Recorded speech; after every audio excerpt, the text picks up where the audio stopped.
It's 1:24 a.m. on St. Patrick's Day weekend. The streets of Boston are dead silent. Inside the legendary Isabella Stewart Gardner Museum, two low-wage security guards are finishing their routine night shift. Suddenly, the security buzzer rings. Two men are standing outside, dressed in matching Boston police uniforms. They claim they're investigating a disturbance. The guards make a fatal mistake. They open the heavy secure doors. Within minutes, the officers drop the act. The guards are forced against the wall, handcuffed and wrapped tight in duct tape. For the next 81 minutes, these two fake cops walk through the pitch-black galleries, completely unbothered. They aren't looking for cash. They are here for history. They carefully slice 13 masterpieces directly out of their frames, including rare works by Rembrandt, Degas and Vermeer. When they walk out into the cold night air, they take something else with them, the museum's security cassette tapes. They left absolutely zero footage behind. Total value of the haul? $500 million. It is officially the largest property theft in human history. Yet today, 36 years later, the art is still missing. No arrests have ever been made. Who were these men? And how did two amateurs pull off the most perfect heist in world history? To understand why this heist was so devastating, you have to understand the woman behind the walls. Isabella Stewart Gardner was a legendary Boston heiress who spent her entire life, and massive fortune, traveling the globe to buy up the world's most priceless art. In 1903, she opened her private collection to the public in a stunning Venetian-style palace. But Isabella was eccentric. In her will, she left a strict, legally binding rule. Nothing in the museum could ever be moved, changed, or rearranged.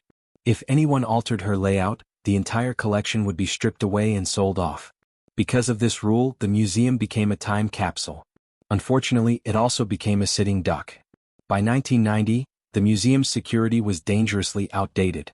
There were no high-resolution cameras, the guards were untrained college students making minimum wage, and the motion detectors were ancient. The underworld noticed.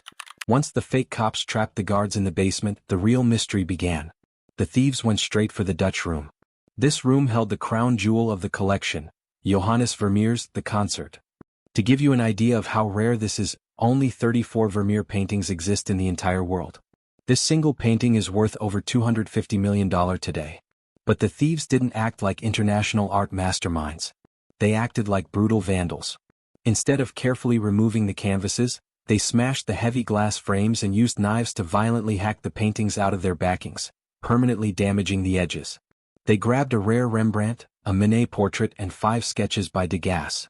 Curiously, they walked right past the most expensive Renaissance painting in the entire building, Titian's Rape of Europa, leaving it completely untouched. Why? Because the thieves didn't actually know anything about art. They were just working off a specific grocery list given to them by someone else. When the morning shift arrived, they found the guards tied up in the galleries looking like a war zone. The FBI immediately launched a massive global investigation.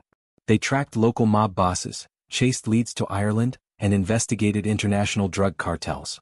Everyone was a suspect, but everyone had an alibi. Over the decades, investigators have concluded that this wasn't a heist pulled off by European super thieves. It was likely executed by local low-level Boston mobsters associated with the mafia. The tragedy? Most of those key suspects died or were killed in gang wars before the FBI could ever locate the stash. Today, if you walk into the Isabella Stewart Gardner Museum, you will see a haunting sight. Because of Isabella's strict will, the museum cannot replace the stolen art. Instead, they leave the massive empty gilded frames hanging on the dark fabric walls. They stand as a quiet, eerie reminder of what was lost.